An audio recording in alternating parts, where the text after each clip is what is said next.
ഹരേ കൃഷ്ണ. സർവം ശ്രീ രാധാകൃഷ്ണാർപ്പണമസ്തു. ഇന്ന് രാവിലെ അധികം തിരക്കായിപ്പോയി. അതിനാൽ ഇപ്പോഴാണ് എനിക്ക് പ്രിയമുള്ള എല്ലാവരുമായി സംസാരിക്കാൻ ഒരു അവസരം കിട്ടി, ഒരു സമയം സംജാതമായത്. രാവിലെ എന്നെ കാത്തിരിക്കുന്നവർ ഉണ്ടാവുമെന്ന് എനിക്കറിയാം, എങ്കിലും സദയം ക്ഷമിക്കുക.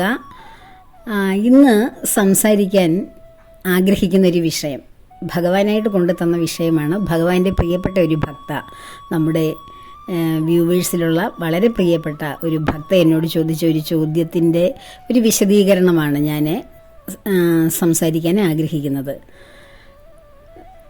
നമുക്ക് ഭഗവാനിലേക്ക് വരുമ്പോൾ എല്ലാവരും പറയും, ഭഗവാനിലേക്ക് വന്നു കഴിഞ്ഞാൽ വിരക്തിയുള്ളവരായി നമ്മൾ മാറും, വിരക്തരായി മാറും എന്ന്. ഈ വിരക്തി എന്നാൽ എന്താണ്? ഭഗവാനുമായി ഒരു ഭക്തൻ അടുക്കുമ്പോൾ, ഒരു സാധാരണ മനുഷ്യൻ ഭഗവാനുമായി അടുക്കാൻ തുടങ്ങുമ്പോൾ ആ വ്യക്തിക്കുണ്ടാകുന്ന ജീവിത വൈരാഗ്യങ്ങൾ, അതിനെക്കുറിച്ചാണ് നമ്മൾ വിരക്തി എന്ന വാക്കുകൊണ്ട് ചെറിയ രൂപത്തിൽ വിവക്ഷിക്കുന്നത്. പലരും വളരെ ഭയത്തോടെ, വളരെ ബുദ്ധിമുട്ടോടുകൂടി എന്നോട് ചോദിച്ചിട്ടുണ്ട്, അയ്യോ, ഭക്തിയിലേക്കൊക്കെ വന്നു കഴിഞ്ഞാൽ പിന്നെ ആ ജീവിതത്തിൽ നിന്നൊക്കെ അകന്നുപോയി ഒരു ജീവിതത്തിൻ്റെ സുഖം അനുഭവിക്കാൻ താല്പര്യമില്ലാത്ത ഒരവസ്ഥയിലേക്ക് വരില്ലേ, വിരക്തിയിലേക്ക് പോകില്ലേ ഭക്തിയിലേക്ക് വന്നാൽ? ഭക്തിയും വിരക്തിയും എന്ന് ചോദിച്ചിട്ടുണ്ട് പലരും. ചിലർ വളരെ വ്യാകുലതയോട് ചോദിച്ചിട്ടുണ്ട്, ചിലർ അങ്ങനെ സംഭവിക്കുന്നത് സ്വാഭാവികമല്ലേ എന്ന രീതിയിൽ ചോദിച്ചിട്ടുണ്ട്. പലരുടെയും ചോദ്യങ്ങൾക്ക് പലതരത്തിലാണ് നമ്മൾ മറുപടി കൊടുക്കേണ്ടത്. ചെറുപ്പമായിട്ടിരിക്കുന്നവർ ഭക്തിയിലേക്ക് വന്നു കഴിഞ്ഞാൽ അവർ ജീവിതത്തിൽ നിന്ന് വിട്ടുപോകും, അല്ലെ അവരുടെ കൂടെ ജീവിക്കുന്നവർക്ക് ഈ ആധ്യാത്മികതയിലേക്ക് വന്ന സ്ത്രീയോ പുരുഷനോ ആയിക്കോട്ടെ, അവരുടെ കൂടെ ജീവിക്കുന്നതിന് താല്പര്യമില്ലാത്ത ഒരവസ്ഥയിലേക്ക് വരും. ജീവിതത്തെ വെറുക്കും, ദാമ്പത്യ ജീവിതത്തെയും മറ്റ് ബന്ധങ്ങളെയൊക്കെ അങ്ങ് വെറുത്തു പോകും. അതുകൊണ്ട് നമ്മുടെ ജീവിതം സ്വാഭാവികമായും ദുരിതമായി പോകും എന്ന് അന്ധമായി വിശ്വസിക്കുന്ന ധാരാളം പേരുണ്ട്. എന്നോട് അങ്ങനെ പലരും ചോദിച്ചിട്ടുമുണ്ട്. ആധ്യാത്മിക ജീവിതത്തിലേക്ക് കടന്നു വന്നാൽ ഭൗതിക ജീവിതത്തിന് വിരക്തി സംഭവിക്കില്ലേ എന്ന്. ഈ വിരക്തി എന്നതുകൊണ്ട് ഉദ്ദേശിക്കുന്നത് യഥാർത്ഥത്തിൽ നമ്മൾ ഭഗവാനിലേക്ക് വന്നു കഴിഞ്ഞാൽ, ഭക്തിയിലേക്ക് തിരിയാൻ തുടങ്ങിക്കഴിഞ്ഞാൽ നമുക്ക് എവിടെ നിന്നാണോ ഒരു സന്തോഷം കിട്ടുന്നത്, ആ സന്തോഷത്തിലാണ് നമ്മൾ പിന്നെ ഉറച്ചു നിൽക്കുന്നത്. നമ്മുടെ ജീവിതത്തിൽ നമുക്ക്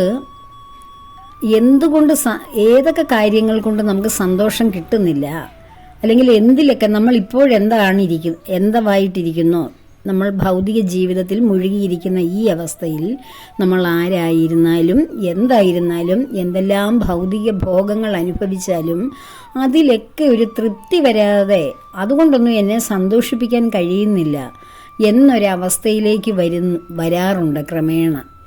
എല്ലാം ഉണ്ടായിട്ടും, ചെറുപ്പമായിട്ടിരുന്നാലും ആരോഗ്യവും സൗന്ദര്യവും സമ്പത്തും എല്ലാം ഉണ്ടായിരുന്നാലും പലപ്പോഴും അത് അനുഭവിക്കുമ്പോൾ ഒരു പൂർണ്ണമായ ആനന്ദം, ഒരു ആത്മാനന്ദം ലഭിക്കാത്ത ഒരവസ്ഥ വരും. അങ്ങനെ വന്നു കഴിയുമ്പോൾ പൂർണ്ണമായ സന്തോഷം കിട്ടുന്നതിലേക്ക് മാത്രം മനസ്സിനെ കോൺസെൻട്രേറ്റ് ചെയ്ത് കൊണ്ടുവരും. അത് സ്വാഭാവികമായി സംഭവിക്കുന്നതാണ്. ഭക്തിയിലേക്ക് വരുമ്പോൾ പെട്ടെന്ന് ഒരു ദിവസം കൊണ്ട് നമുക്ക് വരുന്ന വിരക്തിയല്ലത്. നമുക്ക് എവിടെയാണോ സന്തോഷം കിട്ടുന്നത്, എവിടെയാണോ മനസ്സ് സ്വസ്ഥമായിരിക്കുന്നത്, എന്ത് കാര്യത്തിലാണോ എന്ന് നമ്മൾ ക്രമേണ ചിന്തിക്കാൻ തുടങ്ങും.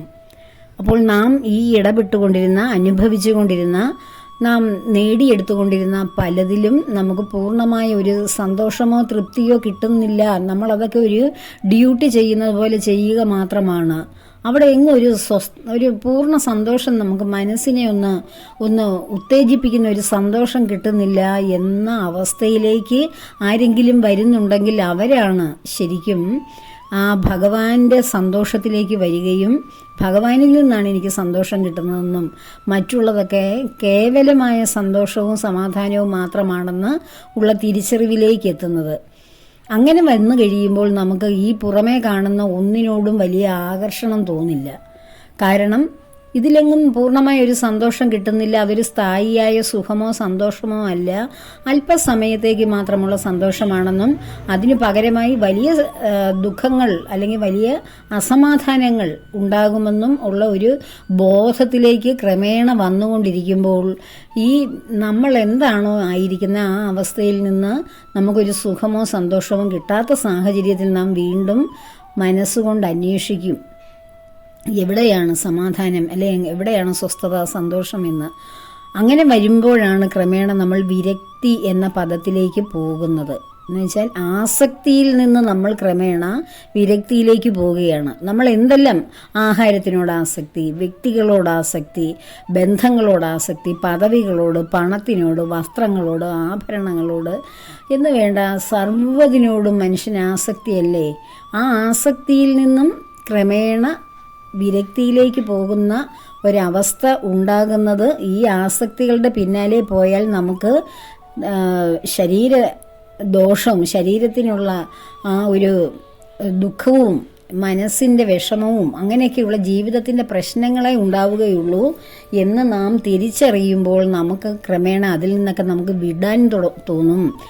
അതിൽ നിന്നൊക്കെ ഒരു അകൽച്ച നമുക്ക് സ്വാഭാവികമായി സംഭവിക്കുന്നതാണ് ക്രമേണ. അല്ലാതെ പൊടുന്നനെ ഭൗതിക ജീവിതമെല്ലാം ഇട്ടെറിഞ്ഞിട്ട് ആധ്യാത്മികതയാണ് എനിക്ക് ഏറ്റവും വലുത്, അതുകൊണ്ട് ഞാൻ ഒരു മനസ്സുകൊണ്ട് വിരക്തമായ ജീവിതം നയിക്കുന്നു എന്ന് നമുക്ക് തോന്നുകയില്ല. അങ്ങനെ സംഭവിക്കുകയുമില്ല.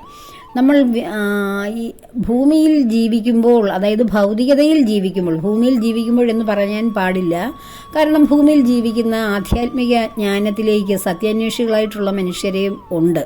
അതല്ലാതെ ഭൗതിക ജീവിതത്തിൽ ജീവിക്കുന്ന ആൾക്കാർക്ക് എപ്പോഴും എന്തിനോടെങ്കിലും ഒരു അറ്റാച്ച്മെൻ്റ് ഉണ്ടായാൽ മാത്രമേ അവരുടെ ജീവിതം അതാത് ദിവസം സന്തോഷപ്രദമാവുകയുള്ളൂ.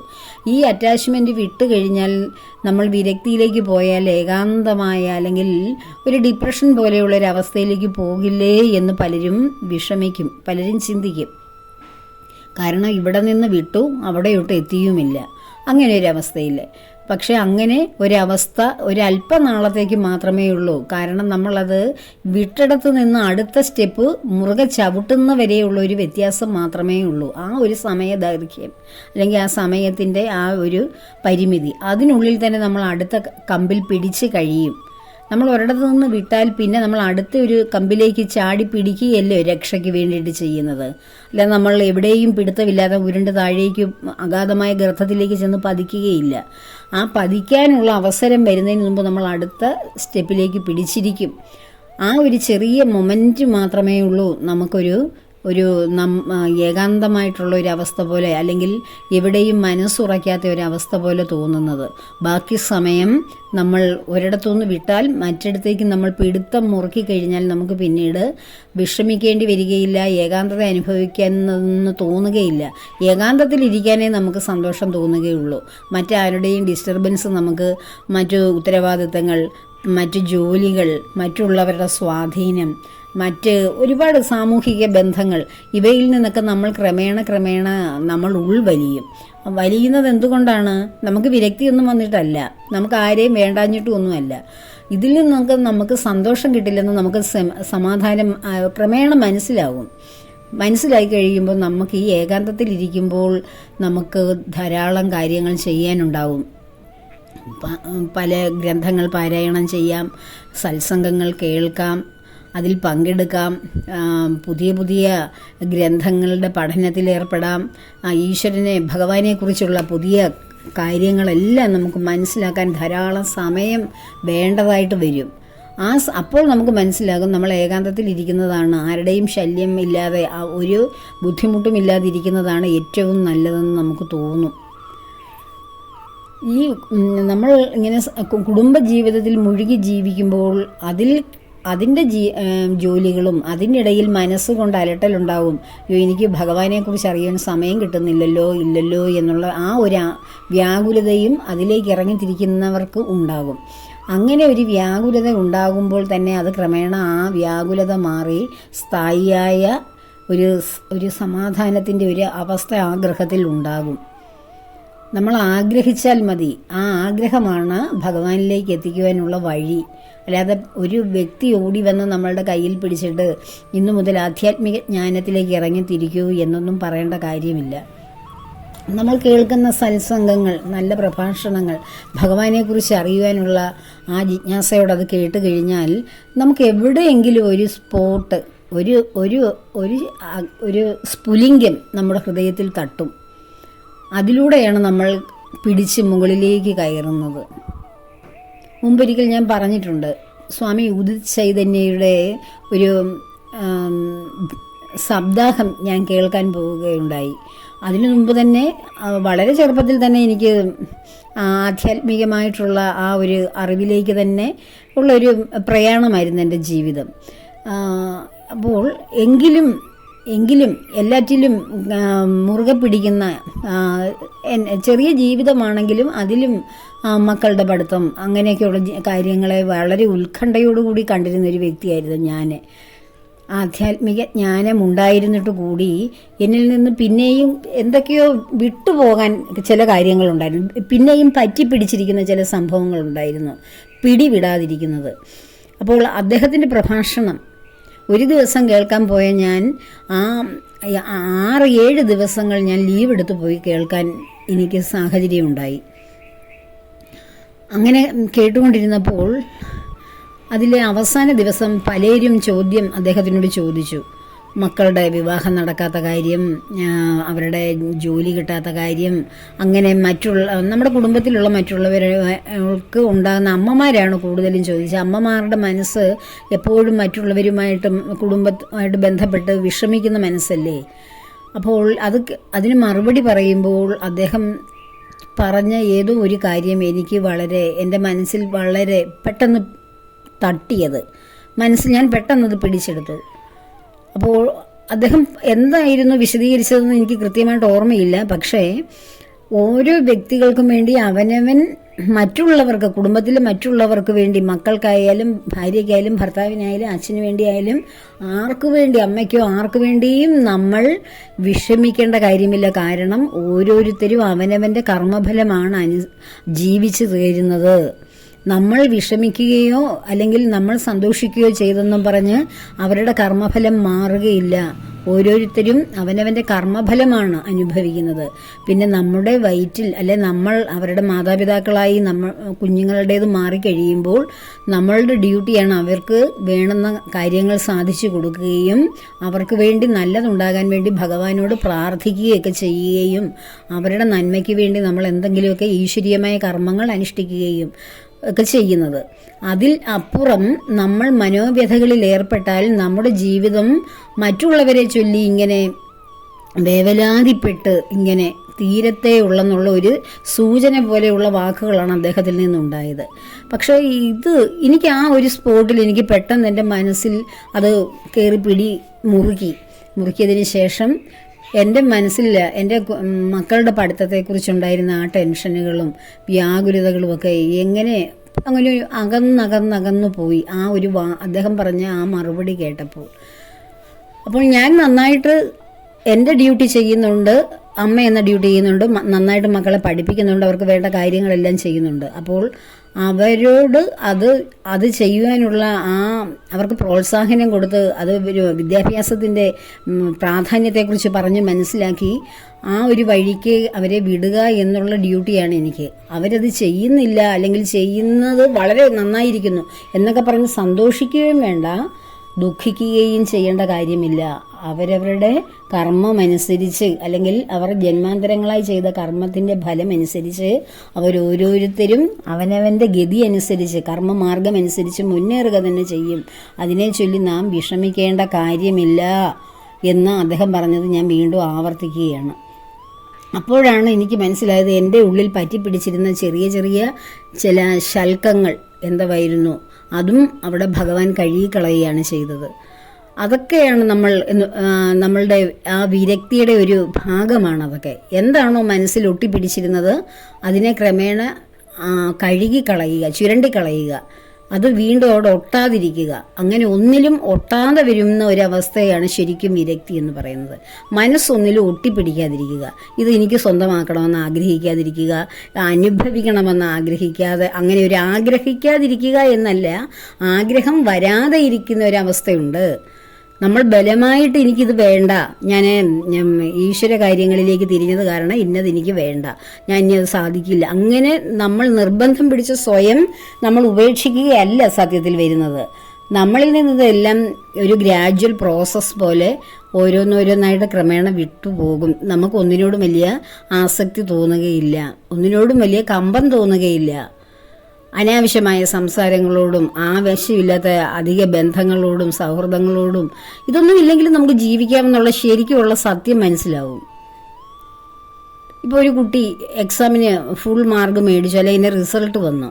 വരുന്ന സമയത്ത് ഈ അടുത്ത ബന്ധുക്കൾ, അകന്ന ബന്ധുക്കൾ, സുഹൃത്തുക്കൾ, അയൽപ്പക്കക്കാർ, നാട്ടുകാർ എല്ലാവരും വിളിച്ചു ചോദിക്കും, എന്തായി റിസൾട്ട്, എന്തായി റിസൾട്ട്, എന്താണെന്ന്.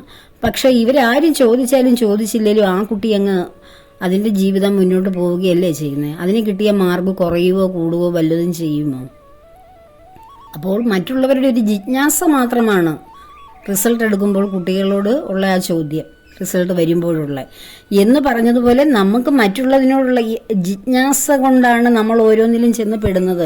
ഇതൊന്നുമില്ലെങ്കിലും നമ്മുടെ ജീവിതം വളരെ സ്മൂത്തായിട്ട് ഒരു ശല്യവും ഇല്ലാതെ മുന്നോട്ട് പോകും, സമാധാനമായിട്ട് സന്തോഷത്തോടുകൂടി മുന്നോട്ട് പോകും എന്ന ഒരു തിരിച്ചറിവ് വരുന്ന തലത്തിലാണ് നമുക്ക് ഈ ആകർഷണത്തിൽ നിന്ന്, ആസക്തിയിൽ നിന്നുണ്ടാകുന്ന ഒരു വിരക്തി സംഭവിക്കുന്നത്. അല്ലാതെ നമ്മൾ സ്വയം ഈ ദിവസം മുതൽ ഞാൻ ഇന്നതിനെ ഉപേക്ഷിക്കുന്നു എന്ന് പറഞ്ഞു പോവുകയല്ല ചെയ്യുന്നത്. ഒരു ക്രമേണ ഉണ്ടാകുന്ന ഒരു സംഗതിയാണ് ഈ വിരക്തി എന്ന് പറയുന്നത്. എന്ന് വെച്ചാൽ പൂർണ്ണമായിട്ട് ജീവിത വിരക്തി വന്നിട്ട് എവിടെയും വിഷമിച്ചിരിക്കുകയോ അല്ലെങ്കിൽ ഏകാന്തത്തിൽ ജീവിക്കുകയോ ചെയ്യുകയല്ല. അങ്ങനെയല്ല ആധ്യാത്മിക ജീവിതം എന്ന് വെച്ചാൽ ഭൗതിക ജീവിതത്തിനോടൊപ്പം കൊണ്ടുപോകേണ്ടതാണ്. നമ്മൾ വിരക്തി ബാധിച്ച് എവിടെയെങ്കിലും നമ്മുടെ ജീവിതം ഉപേക്ഷിച്ചിട്ടെറിഞ്ഞു പോകുവാൻ നമ്മളുടെ കർമ്മം അനുവദിക്കുകയില്ല ഒരിക്കലും. കാരണം നമ്മൾക്ക് ഗൃഹസ്ഥാശ്രമികളായ നമുക്ക് ആ ഗൃഹസ്ഥാശ്രമം തന്നെയാണ് നമുക്ക് പറഞ്ഞിട്ടുള്ളത്. അതിലൂടെ നമ്മൾ ആധ്യാത്മികത കണ്ടെത്തുകയാണ്. അതിൽ രണ്ട് പുറവും ഉണ്ടല്ലോ, ഒരു നാണയത്തിൻ്റെ രണ്ട് പുറവും പോലെ.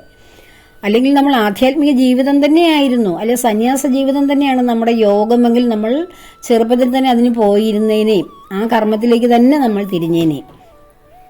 അപ്പോൾ ഈ സംസാര സാഗരത്തിൽ ജീവിക്കുന്നതിനോടൊപ്പം ഇതിൻ്റെ മറുകര വളരെ ക്ലേശരഹിതമായിട്ട് മുന്നോട്ട് പോകുവാനുള്ള ഒരു കൈത്താങ്ങാണ് ആധ്യാത്മിക ജീവിതം. ഇതിലൂടെ മുന്നോട്ട് കൊണ്ടുപോകുമ്പോൾ നമ്മളൊന്നും ഉപേക്ഷിക്കപ്പെടുന്നില്ല. നമ്മൾ തിരിച്ചറിയുകയാണ് ചില സത്യങ്ങൾ. എവിടെയാണ് സമാധാനമൊന്നും സന്തോഷമൊന്നും പൂർണ്ണമായിട്ടുള്ള ഒരു സ്വസ്ഥത ലഭിക്കുന്നത് എവിടെയാണ്, സ്ഥായിയായിട്ടുള്ള ഒരു അവസ്ഥ എവിടെയാണുള്ളത്, ബാക്കിയെല്ലാം മാറിപ്പോകുന്നതും നമുക്ക് ദുഃഖം തരുന്നതുമാണെന്നുള്ള ഒരു പൂർണ്ണമായ തിരിച്ചറിവ് ലഭിക്കുകയാണ് ചെയ്യുന്നത്. ആ തിരിച്ചറിവിലൂടെ പിടിച്ച് നമ്മൾ മുന്നോട്ട് പോകുമ്പോൾ നമുക്ക് ക്രമേണ ഈ കണ്ടതൊന്നും നമ്മൾക്ക് വേണ്ടതായിരുന്നില്ല, അനുഭവിച്ചതൊന്നും അവിടം കൊണ്ട് തീരുകയാണ്. അതെല്ലാം ദുഃഖത്തിന് കാരണമാകും. അതുകൊണ്ട് ഇനി എനിക്കത് അത് വീണ്ടും മുന്നോട്ട് കൊണ്ടുപോയാൽ എൻ്റെ മനസ്സിനെ തളർത്തുന്നതും ജീവിതത്തെ തകർക്കുന്നതുമാണെന്നുള്ള തിരിച്ചറിവ് വരുന്നതാണ്. ആ തിരിച്ചറിവാണ് ശരിക്കും വിരക്തി എന്ന് പറയുന്നത്. ആത്യന്തികമായി പറഞ്ഞാൽ വിരക്തി എന്ന് പറയുന്നത് ജീവിതത്തിലെ തിരിച്ചറിവ് എന്ന് തന്നെ വേണം പറയാൻ. അപ്പോൾ ഒരാൾ എന്നോട് ചോദിച്ചു, എങ്കിലും പലർക്കും കേൾക്കുന്ന എല്ലാവർക്കും അതൊന്ന് മനസ്സിലാകാൻ വേണ്ടി ആ ഒരു ചോദ്യം വിശദീകരിച്ചത് മാത്രമാണ്. അപ്പോൾ എല്ലാവർക്കും ഭഗവാന്റെ അനുഗ്രഹം സമൃദ്ധമായി ഉണ്ടാകുവാൻ ആഗ്രഹിക്കുന്നു, പ്രാർത്ഥിക്കുന്നു.